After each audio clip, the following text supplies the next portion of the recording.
দুৰ্নীতিৰ কলাদৰে যেন ছানি ধৰিছে চাপৰ খালকুছাৰ উন্নয়ন খণ্ড। এতিয়া চৰকাৰী আঁচনিসমূহ জনপ্ৰতিনিধিৰ বাবে যেন হৈ পৰিছে ধন খটাৰ আঁচনি।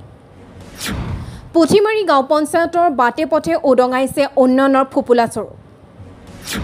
আজিলৈকে পথটোত নপৰিল শিল, অকল বালি ছটিয়াই সমাপ্ত কৰিলে কাম। আজি আপোনালোকক দেখুৱাম এটি প্ৰায় 10 লাখ টকাৰ পথ। পথটো দেখিলে আপোনাৰো চকু কপালত উঠিব।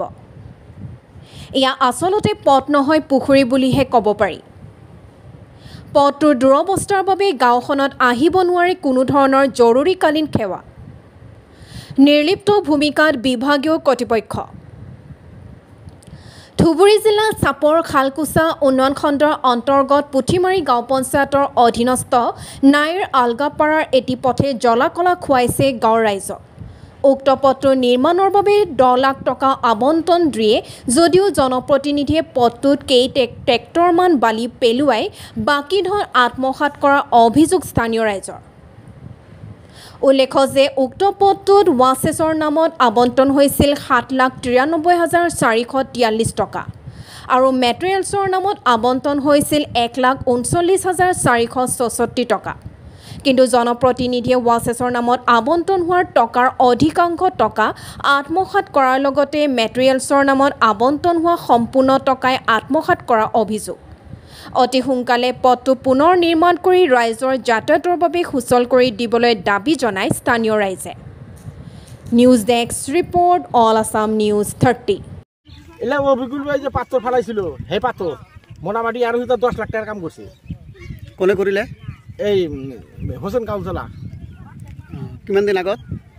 এই 1 বছৰ আগে এইখিনি কাম কৰি থৈছে। তাৰপিছত আৰু কোনো কাম কৰা নাই? কাম কৰা নাই। কলে হাৰে আৰ ই কৰে এটা দেখায় আমাক কি কৰে কৰবা। এনে ধৰণৰ ৰাস্তা আৰু বহুত এনেকৈ কৰি আছে না? হ্যাঁ, এনেকৈ করে আছে। ওই আমরা 19 লাখ টাকা কাম করছে, মোটামুটি 6 লাখ টাকা কাম করা নাই। বহুত দুর্নীতি কৰিছে। খুব মেলা দুর্নীতি করছে। আর আমরা ওটা 20 লাখ টাকার কাম করছে, ও হলো মানে 5 লাখ টাকার কাম করা নাই। 20 লাখ টাকার মতো। আচ্ছা, সেনগ্রেবল ফেলাছিল না? নাই, না ফেলা নাই। মানে মেটেরিয়ালসের কাম মুঠেই করা নাই? না, সেনগ্রাবে এটা ফেলাইছিল এই অবিকুল ভাইয়ের কালামতে। মোটামুটি ওই সেই সেনগ্রাবের উপরে মাটি ফেলাতে গেছিল, সেই সেনগ্রাবই আছে মানে আগর পঞ্চায়েতত। আগর পঞ্চায়েত। তার পিছরে পঞ্চায়েতত সিহঁতে কোনো কাম কৰা নাই? সেনগ্রাবেল পেলাওয়া নাই? না, কেবল মাটি পেলাইছে? হ্যাঁ। মাটি কিমান পেলাইছে? মাটি মোটামুটি ধরেন 50,000 টাকার মতন মাটি ফেলাইছিল। 50-60,000 টাকা। আর বাদ বাকি টাকা আত্মসাৎ করছে।